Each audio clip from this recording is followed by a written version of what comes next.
கூட்டணிக்கு வந்ததும் தன்னோட வேலையை காட்டிய பாஜக நம்பி வந்து அம்போ ஆன கதை.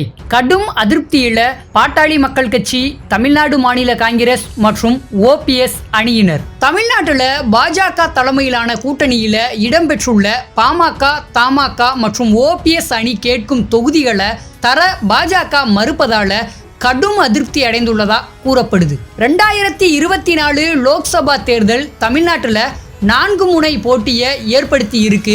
திமுக காங்கிரஸ் தலைமையில ஒரு அணியும், அதிமுக தலைமையில ஒரு அணியும், பாஜக தலைமையில ஒரு அணியும், நாம் தமிழர் கட்சி தனியாகவும்னு 4 முனை போட்டி நடைபெறுது. லோக்சபா தேர்தலில் திமுக கூட்டணியில அனைத்து கூட்டணி கட்சிகளுக்குமான தொகுதி பங்கீடு சுமூகமா முடிவடைஞ்சிருச்சு. திமுக 21 தொகுதிகளில் போட்டியிடுது. இந்த தொகுதிகளுக்கான வேட்பாளர்களும் அறிவிக்கப்பட்டுட்டாங்க.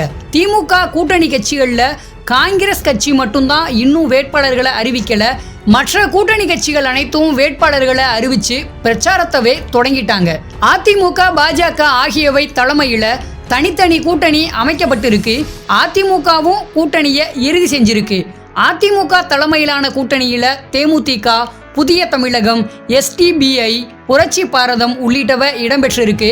அதிமுக 33 தொகுதிகளில் போட்டியிடுது. இந்த 33 தொகுதிகளுக்குமான வேட்பாளர்களும் அறிவிக்கப்பட்டு இருக்கு. பாஜக தலைமையிலான கூட்டணியில பாமக, தமாக, ஓபிஎஸ், அம்மா மக்கள் முன்னேற்ற கழகம் மற்றும் சிறிய கட்சிகள் பல இடம்பெற்றிருக்கு. ஆனா பாமக, தமாக, ஓபிஎஸ் அணி கேட்கும் சில தொகுதிகளை பாஜக தர முடியாம அடம்பிடிச்சு வர்றதா தகவல் வெளியாகி இருக்கு. அதாவது சிதம்பரம், மயிலாடுதுறை தொகுதிகளை தங்களுக்கு தர வேணும் அப்படிங்கிறது பாமக, ஆனா இதை ஏத்துக்க மறுக்குது பாஜக. அத்தோட மயிலாடுதுறை தொகுதியை தங்களுக்கு தரணும்னு கேட்குறதான் தமிழ்நாடு மாநில காங்கிரஸ். அதே போல தஞ்சாவூர் தொகுதியையும் தமிழ்நாடு மாநில காங்கிரஸ் கேட்டிருக்கு. ஆனால் இந்த 2 தொகுதிகளையும் தமாகவுக்கு தர மறுத்திருக்கு பாஜக. ஓபிஎஸ் அணியும் தேனி, ராமநாதபுரம் தொகுதிகளை ஒதுக்கணும்னு கேட்டிருக்கு. இந்த 2 தொகுதிகளையும் தர முடியாதுன்னு சொல்லி கையை விரிச்சிருச்சான் பாஜக.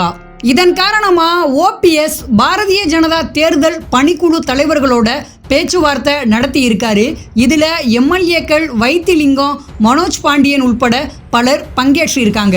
இந்த ஆலோசனையில பாரதிய ஜனதா ஒரு தொகுதி ஒதுக்கீடு செய்ய முடிவு செஞ்சிருக்கான். மேலும் ஓபிஎஸ் சார்பில் போட்டியிடுற வேட்பாளர் தாமர சின்னத்துல தான் போட்டியிடணும்னு பாரதிய ஜனதா அறிவுறுத்தியதா தகவல் வெளியாகி இருக்கு. இதனால தொகுதி பங்கீட்டில் உடன்பாடு எட்டப்படலைன்னு சொல்லப்படுது.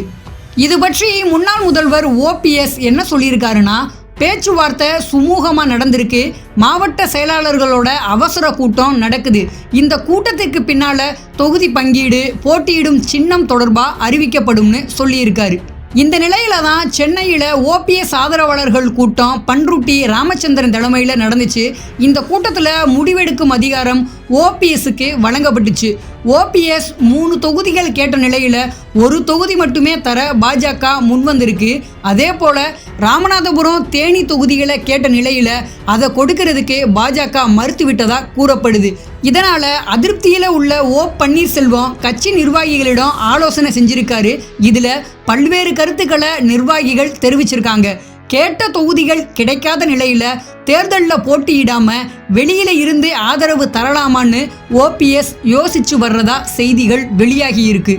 மத்தியில ஆட்சியில இருப்பதால பாஜகவை நம்பி கூட்டணிக்கு போன பாட்டாளி மக்கள் கட்சி, தமிழ்நாடு மாநில காங்கிரஸ், ஓபிஎஸ் அணி இப்போ கேட்குற தொகுதிகளை பெற முடியாம அதிருப்தியில இருக்காங்களாம். மெல்லவும் முடியாம விழுங்கவும் முடியாம இந்த 3 கட்சிகளும் கடும் நெருக்கடியில சிக்கி இருப்பதா கூறப்படுது.